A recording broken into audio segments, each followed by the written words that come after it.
Love you, John. Tonight on Dave and John TV. It's John and Dave TV. And welcome back to another episode of John and Dave TV. And John, have you ever thought about what happens, I guess, your legacy after, you go beyond? I thought that's what John and Dave TV was for. That's going to be my legacy. Your legacy? People can go back on your TV and watch you for years and years and years?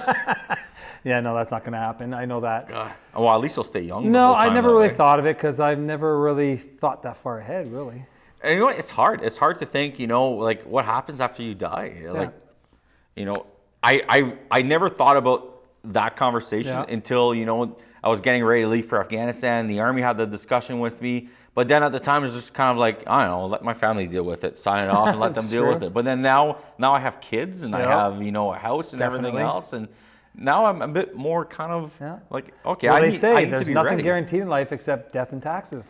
Correct. So, correct. Which brings us right to our episode for today. It's kind of fitting. And so we thought we already had the one, we had the taxes, so why not bring the other?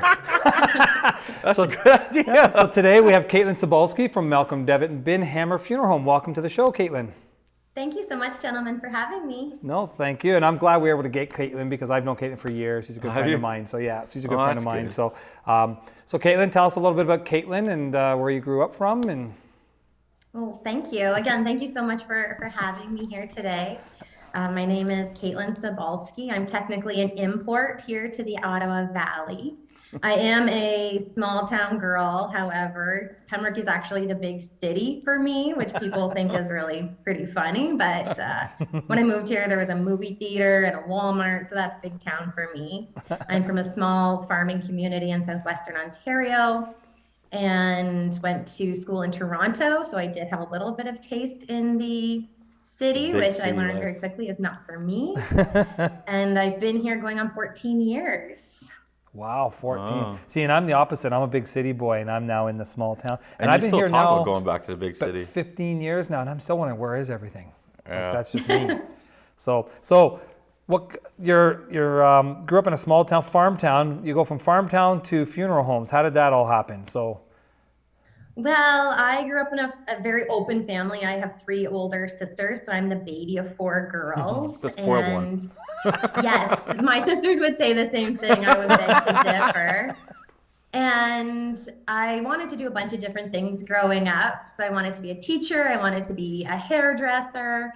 And then I wanted to be a minister when I grew up. So I got very actively involved in our local United Church. Nice. And part of that was going to confirmation class. And we had to do a tour of the funeral home.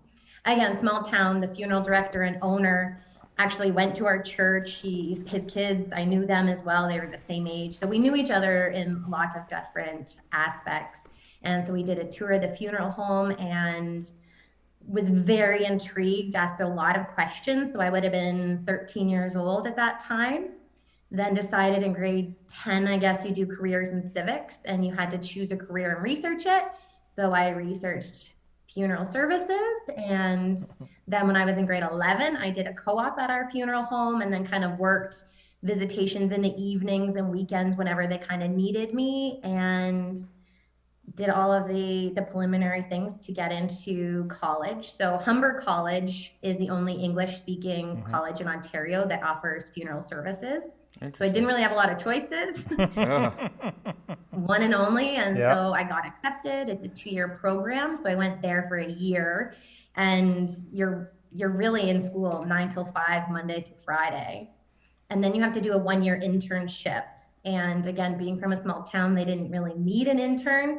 So I applied everywhere and anywhere and did an interview with Malcolm and Deavitt and got hired on the spot. I said, sure, absolutely, I'll take that position. And then went back to my residence room and Googled where Pembroke was. And my parents drove me up here on a Saturday, left on a Sunday, and said, good luck. And the rest, I never looked back. Pembroke is home for me. I was going to focus that year on my internship and schooling. Met a boy the next week, and now he's my husband. So there you go. Yeah. Yeah, I'm the same way. I was an import, and I married a Valley girl from the Pembroke Petawawa area. So Yeah, I don't know. Anyways, Keep that from our discussion. I'm making our cameraman laugh. And it's funny because I went to Humber College myself for about a year and a half. And when I was part of the music program, the part of the building we were in, I believe, is the same part where the funeral services is that you took, which was in the basement, I think, if I'm not mistaken. We always made jokes about, did you know there's a funeral home down there? We're like, no, there's not. And then I found out years later, definitely there was. Cool. Yeah, we had our own wing of the school. Nobody else really went down there. It's all changed since then. They have like a beautiful new facility. It's all, the program's different, the facilities are different, everything is so different in just 13 years since I've graduated. So I feel very old. So without going textbook on me, what is a funeral director? What does a funeral director do? So it has a lot of different things, but we can pre-arrange, so do things in advance. We can do at-need arrangements, and we can do embalming as well. So I'm a class 1 funeral director, which means I can do all of those things. Oh, so there's different classes in different things you're able to do depending on your class? There is. So there wasn't at the time that I became licensed, but now you can become a pre-arranger. So you only do that in advance stuff. And you can also become a non-embalmer. So there is funeral directors that do not have a license to embalm.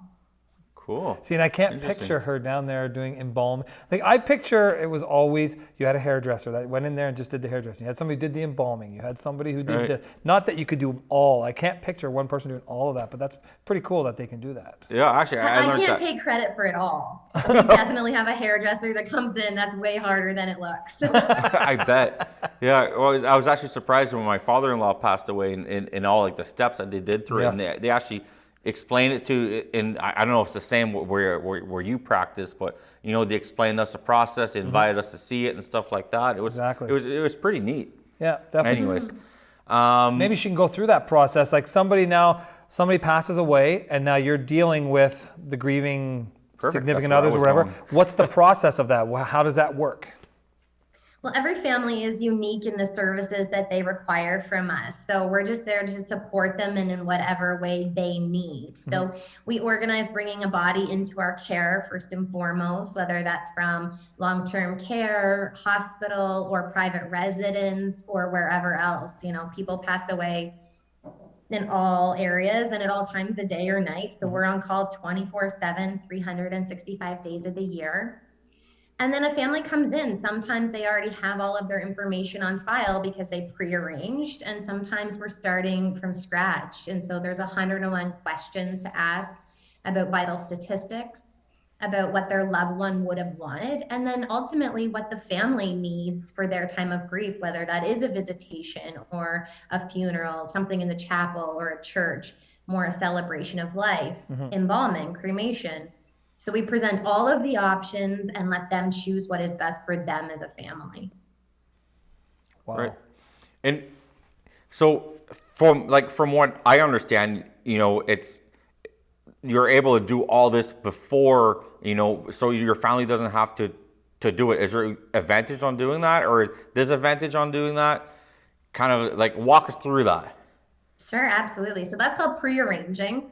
And you can pre-arrange, people think, you know, that's morbid, or why would you want to contemplate your own passing? But again, like John said, it's inevitable. We're all going to die at some point. And being in this business, we learned that death doesn't discriminate. And so you can be very, very young or very old. I mean, I think the oldest person that we've looked after has been 108. So you really have no idea.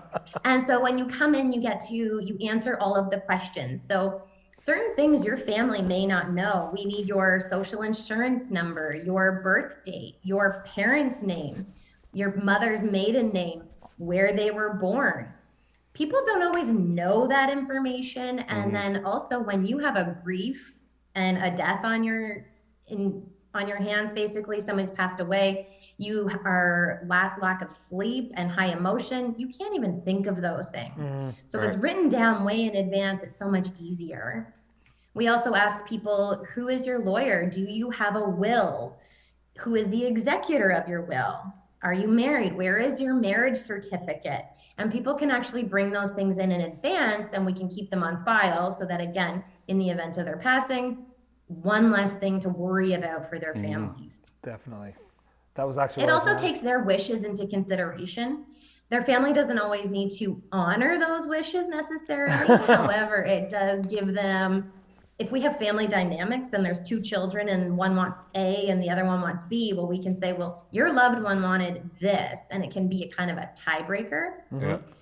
With COVID, we've had to really, really evaluate everybody's pre-arrangements because we've had to do things a little bit differently. So we have to present different options for families at this time. So that brings in, it's like, very beneficial. You were talking about if they have a lawyer and if they have a will. So what if the will says, I want to be cremated, and then person passes and son one says, well, no, that's morbid, I don't want that, I want him just buried in a coffin, and the other one says, well, no, he wanted this. Do you go by the will, or is it by the children? Like, how does that work? So technically the executor gets to make the decision. So if there's two sons and one of them is listed as an executor, they ultimately get to make that decision. Okay. The will is a legal binding agreement. Yep. The pre-arrangement is not. Most people don't go that extreme and go completely opposite to what the person wanted, but it is a possibility. Definitely. Again, sometimes people don't even know if there is a will or who the executor is, and so they don't even know where to access that to get the funeral arrangement. So it's always important to talk to your family, talk to your executor if you have a will, and lay everything out on the table, because there's so many families that come in and say, I don't know if they have a will. I don't know who the executor is. I don't know what they wanted. So open conversation is great.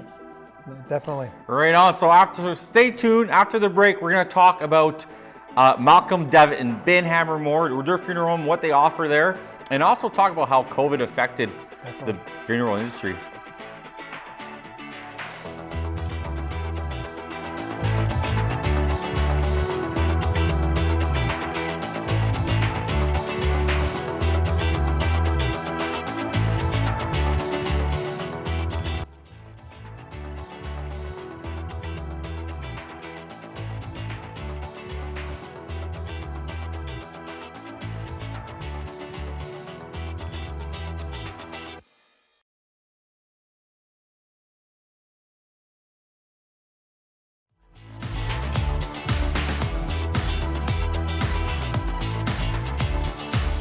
And welcome back. Hope you guys all had a good break. And before the break, we're talking to Caitlin about how she became a funeral director, her roots and all that. Yep. But now let's talk about, Malcolm, Deavitt, and Binhammer Funeral Home. Who are they, and how long they've been in the Valley, and what kind of service they offer there in place? So Malcolm and Deavitt and Binhammer Funeral Home originated as Malcolm, one and only, and that was back in 1897. Wow. So quite a while ago.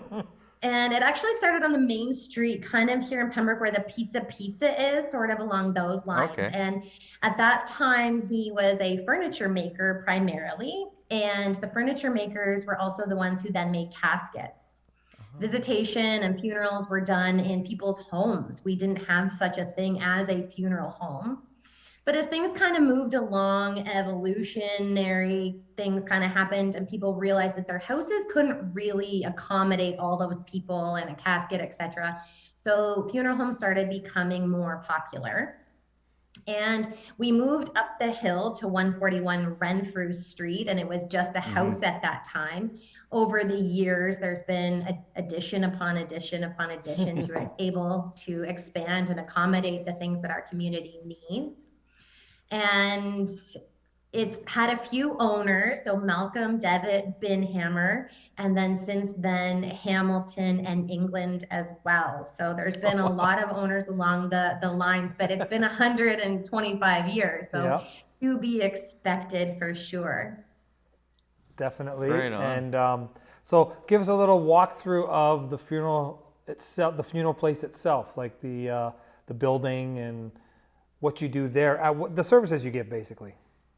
So again, it was originally a home, and and people lived upstairs. That was always the norm, as people lived at the funeral home, because we didn't have cell phones back in the day. No. Someone had to be here to monitor the phones 24/7. Nobody lives here anymore. However, we now have cell phones, so our phones are still answered 24/7. We do have 2 visitation rooms that we can host, in theory, 2 visitations at the time, but that's changed since COVID as well. Our arrangement office is on the main floor. We have a wheelchair accessible bathroom as well. So everything on the main floor is wheelchair accessible. We have a chapel right here as well, that any denomination can host a service in our chapel with pews and stained glass. We now have the technology as well to have live stream or recorded services. And we always had that technology, but it really got fast forwarded and we really got familiar with it since COVID has happened as well. Definitely. And like any funeral home, we do have an embalming room in the back. And so we do embalmings right here on site. We cannot do cremations. We don't have a crematorium here in Pembroke. So we use a crematorium out of Carleton Place. Oh, okay. Makes sense. And I've been there myself, unfortunately. I say that not because I don't want to see you guys, but of course when you go to a funeral home, it's an unfortunate event. But they're top notch. We did my father-in-law's funeral there and my mother-in-law's. And what I love too is like they have, even in the actual viewing rooms, they have like a big screen TV and you can actually run a slideshow of their life and things like that. And it's a beautiful place. And the renovations, why don't you talk about the renovations you just had done in the last 2 years, I guess? Yeah, about 3 years ago when I actually was on maternity leave with my daughter, and I came back and all of the main floor had been completely renovated. So walls got moved, new paint, and it was much needed updates, as it was still dated back to probably the early 80s that we were decorated. So it was much needed renovations. And we recently just got all new carpeting in our basement as well.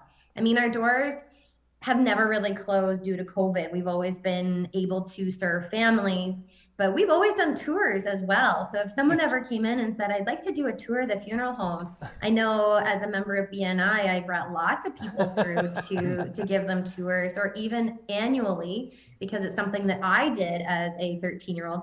I bring confirmation classes through here about once a year as well to give them a tour of the funeral home. So how many families can the funeral home accommodate at once? Well, like outside of COVID, just typically normally. Usually we would only have 2 visitations at one time so that we can best serve those 2 families.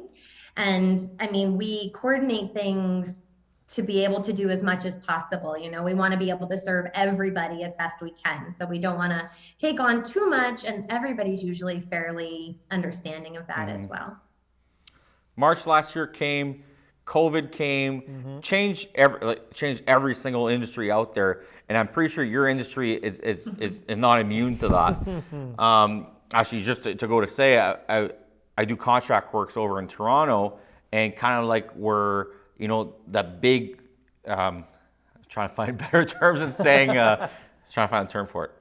Those residents for older people. Okay, yeah. There's a proper name for it, but The long-term care homes. Long-term care homes. So one of the first big hit long-term care homes got hit, and right next door to it, there's a funeral home, and it just, you know, things change there when, you know, there's no cars in the parking lot. There's nothing. They blocked off the whole way. The only way that people can come in is where, I imagine, where the car comes in and out whenever they go to the cemeteries and stuff like that. Exactly. You know, so it's obvious change happened, but that's in the big city. Yeah. How did change happen here in Pembroke?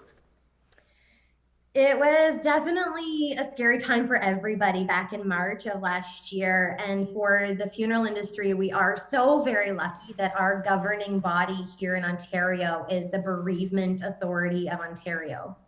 And like most governing bodies, we didn't really know what they did for us. And then a pandemic hit, and every day we had webinars to keep us up to date with the ever-changing regulations in our province. And literally every day our regulations were changing. It was very hard because the hospitals and long-term care facilities were able to implement things, but us in the funeral industry, to get PPE and all of those sorts of things, everyone was panicking. Because we also were dealing with the direct exposure of COVID. Luckily here in Renfrew County, we weren't. We got very lucky, and we have not had the same effect that other communities have had. And those funeral directors were just over inundated, and our hearts went out to them. It was so much, but our Bereavement Authority of Ontario really backed us in trying to get everybody organized and on the same page. But we were serving a family at that time, and one day we were having visitation. The next day we were limited to so many people. The next day we were limited to even less, and then we weren't allowed to have visitation at all. So it was a really difficult time, and it continues to change. Currently, right now, we can have up to 10 people for a visitation at a time, which is difficult for a lot of our Valley families who have a lot more than that. So we've been scheduling things in, like, this family can come for this amount of time, then we have to sanitize the whole building, and then the next portion of the family can come, et cetera, et cetera. Wow. And then the same with our chapel. We can have up to 10 people in our chapel for a service at a time as well. So again, very difficult to pick who can be there and who can't. But luckily, again, we have the live streaming that we can include anybody, which also comes in handy because so many people have family across the globe, and this way everybody is all included, which otherwise they may not have been able to make that trek here to Pembroke. So that live streaming, you know, it's only in the chapel, or can people also do visitation through live streaming? We haven't gone into the visitation live streaming. No families have really asked that. However, we do have Wi-Fi in our building. So families have been, if there's one grandchild that isn't able to be here, they have been FaceTiming them during that time. So there are definitely those options available as well. Most of our cemeteries are out of cell service range, a lot of them, so we can't even live stream those. But we have the camera equipment to record them, and then we can send them or attach them to that link later down the road as well. Definitely. And so that brings into question two, staff, because I'm sure you've got a big staff. Well, not big, but you've got a staff there. How does that work into those numbers? If you're allowed 10 people, say, in the building at a time, are you guys just one staff member in there at a time, or how many people do you have working for you? You can give a shout out to your coworkers here a little bit. Yeah, so we have a great support staff. So there is 4 full-time people who work here, 3 directors, and then our administrator. And then we had a handful of support staff that came in whenever we need them during funerals, removals, visitations, etc. But due to their safety and our community's health, we stopped calling them and the less people here, the better for everybody. So it has put a little bit more strain on our full-time staff, and we don't count in the numbers. So it's 10 people plus the funeral home staff. However, in the chapel, a minister does count as a person, and a musician counts as a person. So we have been able to get around that, to allow that we have the staff support the families during that time, but we're still limiting it so that we're limiting the connection with the families and their exposure as well as ours. And we still have to maintain that 6 feet distancing, and masks are required at all times as well. So it's really difficult for people to come into the funeral home for a visitation and not shake hands and not hug. But everybody in our community has been so understanding and so supportive of all of that. So we're so lucky to be in Pembroke and Renfrew County. Yep, definitely. Since we're almost out of time, and I have 2 questions, and I'll just ask them both now, and maybe we'll be able to fit them in. Is this one of your little whammy No, questions? no whammy today. So the first one is, are people still allowed to touch their departed family member? And then the second one would be, what does gravesite service look like? Or is it still limited to 10 people, or a lot more people are allowed to go? Those are great questions. So we haven't had, since last year, we haven't had any COVID related deaths, and even then we only had 1. So it's not a concern that we have right now. With the embalming process, we're very confident that we have ensured that any germs are gone, and that COVID is washed away, if that is a concern, because we have to treat everybody as if they may have COVID. And that was standard even before with any other communicable disease, right? Definitely. So yes, they can still touch their loved one, kiss their loved one, things like that, if they're comfortable with that. Currently in Pembroke, the cemeteries are all closed due to winter. So graveside services right now are not happening. The Catholic cemetery is still open because they have the machinery and the technology to be able to maintain the cemetery all year round. But currently, as of today, we can only have up to 10 people at a cemetery. Okay. In the summertime, we were allowed to have 30 people indoors and 100 outdoors. Oh, okay. We're hoping to see that again this year, maybe. No, definitely.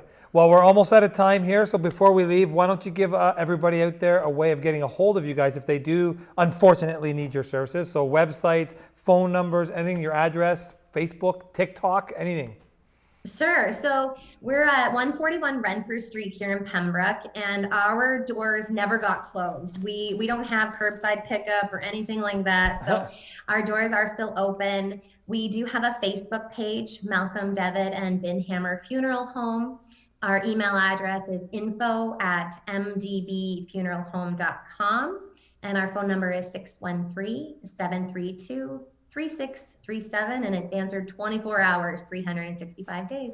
And for our guests, make sure you tune in next week for another exciting guest. Exciting guest. For John and Dave TV. I got myself all confused. So next week. Thank you, Caitlin. Thank you.